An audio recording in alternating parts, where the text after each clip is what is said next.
السلام علیکم ناظرین، آج کے اسپیشل ویلاگ کے ساتھ میں ہوں آپ کا host Asif Nawaz the green magic T V channel پر۔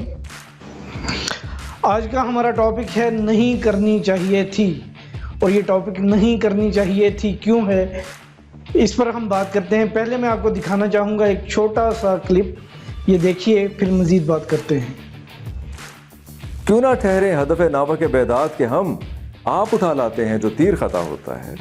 پچھلے دنوں آفتاب اقبال صاحب نے میری ڈمی بنائی، اور آفتاب اقبال صاحب میرے محسن ہیں، مہربان ہیں، میرے استاد ہیں۔ انہوں نے ہمیں پروگرام بنانا، کامیڈی کرنا، کامیڈی کروانا سکھایا، اس میں کوئی شک نہیں ہے۔ اس کے علاوہ آفتاب صاحب نے مذاق تضحیک کی، میں نہیں سمجھتا میرے استاد ہیں، اپنے شاگرد کی اس طرح سے تضحیک نہیں کرنی چاہیے تھی، شاگرد کی اس طرح سے تضحیک نہیں کرنی چاہیے تھی، نہیں کرنی چاہیے تھی، نہیں کرنی چاہیے تھی۔ یہ چیز میرے عزیز ذیشان حسین، اب آپ کو اندازہ ہوا کہ جب کسی کی ڈمی بنائی جائے، جب کسی کا مذاق اڑایا جائے، جب کسی کی تضحیک کی جائے تو اس کی کیفیت کیا ہوتی ہے۔ آپ کی ڈمی آپ کے استاد نے بنائی اور کوئی بہت زیادہ اس میں کوئی آپ کا مذاق بھی نہیں اڑایا گیا، لیکن آپ کو تضحیک محسوس ہوئی۔ جب شاعروں ادیبوں کے ادبی اسلاف کی آپ بے حرمتی کرتے ہیں، جب آپ ان کی ڈمیز بناتے ہیں، جب آپ ان کی تضحیک کرتے ہیں، تو آپ کو تو یہ ذرا رتی بھر بھی محسوس نہیں ہوتا کہ شعراء کے دلوں پہ کیا گزرتی ہے، ادیبوں کے دلوں پہ کیا گزرتی ہے۔ آپ تو الٹا ان پر تف بھیجتے ہیں، انہیں لعن طعن کرتے ہیں، جو کہ آپ کو نہیں کرنا چاہیے۔ بظاہر ایک آپ بڑے سلجھے ہوئے، پڑھے لکھے اور دانشور قسم کے انسان لگتے ہیں، جو کہ اپنی شکایت اور اپنی گفتگو کا آغاز ہی ایک شعر سے کرتے ہیں۔ تو میں بڑا حیران ہوں کہ ایسا شخص کیسے شعراء اور ادیبوں کی تضحیک کر سکتا ہے اور ان پر تف بھیج سکتا ہے۔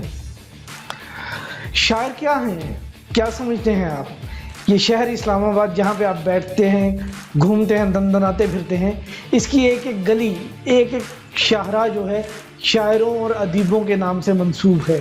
یہ وہ شاعر ادیب ہیں، یہ وہ شاعر ادیب ہیں جنہوں نے خواب دیکھا، اقبال نے خواب دیکھا، اور آپ آج ایک آزاد مملکت میں بیٹھے ہیں۔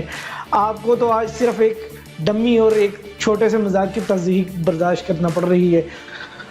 اگر آپ ان مسلمانوں میں سے ہوتے جو اس وقت بھارت میں ہیں یا مقبوضہ علاقوں میں ہیں، تو آپ کو اندازہ ہوتا کہ تضحیک کسے کہتے ہیں۔ تو آپ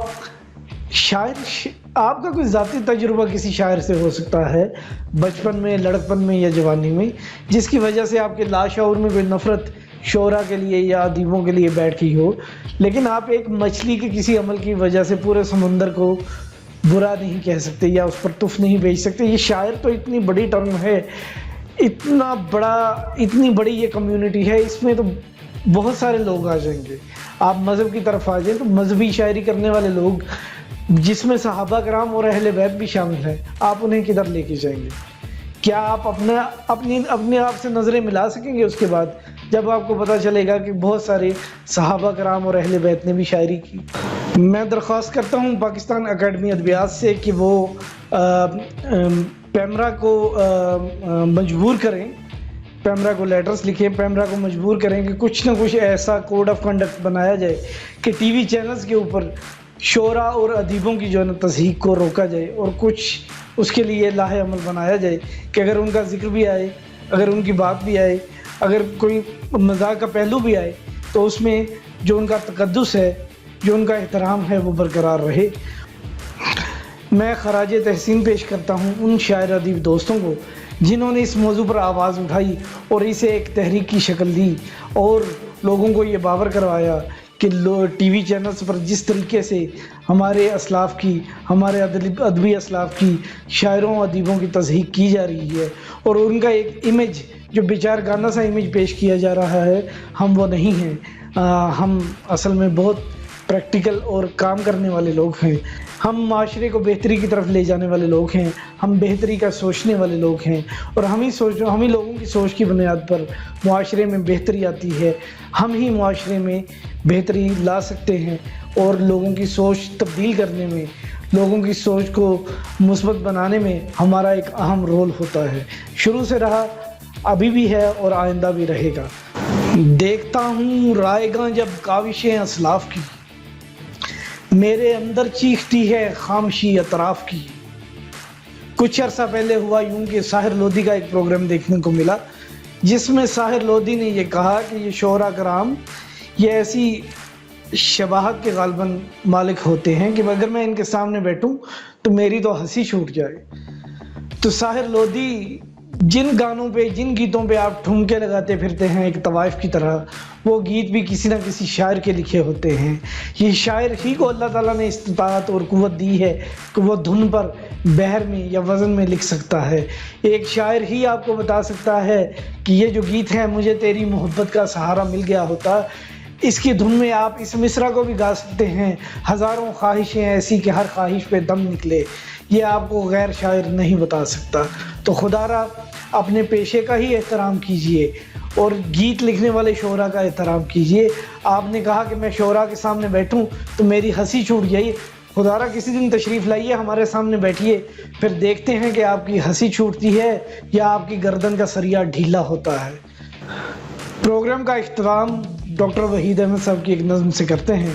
جی اس نظم کو ہم اپنے شاعروں کا قومی ترانہ بھی کہتے ہیں، ہم شاعر ہوتے ہیں. ذیشان حسین، ساحر لودھی، اس نظم کو سنیے اور خدا را اگر خدا نے آپ کو تھوڑی سی بھی بصیرت اور عقل عطا کی ہے تو سمجھنے کی کوشش کیجیے کہ شاعر کیا ہوتا ہے. ہم شاعر ہوتے ہیں، ہم پیدا کرتے ہیں، ہم گیلی مٹی کو مٹھی میں بھینچا کرتے ہیں تو شکلیں بنتی ہیں. ہم ان کی چونچیں کھول کے سانسیں پھونکا کرتے ہیں. جو مٹی تھے وہ چھو لینے سے طائر ہوتے ہیں. ہم شاعر ہوتے ہیں. کنعان میں رہتے ہیں، جب جلوہ کرتے ہیں تو ششدر انگشتوں کو پورے نشتر دیتی ہیں.